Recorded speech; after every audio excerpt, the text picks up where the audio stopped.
పద్మజ గారు, ఇప్పుడు ఈ కావూరి హిల్స్లో గర్ల్స్ హాస్టల్ నుండి 1 మంత్ నుండి వీళ్ళు కంటిన్యూస్గా కాల్స్ చేస్తున్నారని సరే వాళ్ళ వద్దామని వచ్చాను. బాయ్స్ హాస్టల్లోకి గర్ల్స్ హాస్టల్ని మార్చారు. ఇక్కడ వంటలు చూస్తూ ఉంటే పప్పు కంప్లీట్గా అసలు స్మెల్ వస్తూ ఉంది, పాడైపోయి. అదే పప్పుని కాకపోతే ఏంటంటే వేడిగా చేసేసి పెడతా ఉన్నారు పిల్లలకి. ఫుడ్ ఇన్స్పెక్షన్ వాళ్ళకి కాల్ చేయండి.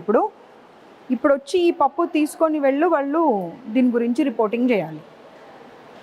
నేను లొకేషన్ పంపిస్తున్నా. Kavuri hills, Sri Chaitanya girls hostel. సరే, ये निकाल के रख दो बाजू में. ఆ పప్పు ఎవరు ముట్టకండి. ఆ పప్పు అక్కడ పక్కకు పెట్టండి. ఈ పప్పు తీసి అక్కడ పక్కన పెట్టండి, మూత పెట్టి. వాళ్ళు వస్తారు, వాళ్ళు వచ్చి చెక్ చేస్తారు. నువ్వు చెప్పడం అవసరం లేదు, నేను చెప్పడం అవసరం లేదు, వాళ్ళే చెప్తారు. ఎందుకంటే ఇప్పుడు ముగ్గురు పాడైపోయిందనే మాటనే చెప్పారు. ఈవిడ ఒక్కతే వచ్చి బాగుందమ్మా అంటుంది. ఎందుకంటే నువ్వు ఇక్కడ ఎంప్లాయీ కాబట్టి డెఫినెట్గా బాగుందనే చెప్తావు. ఆగింగా పక్కకు పెట్టమ్మా, పక్కకు పెట్టు.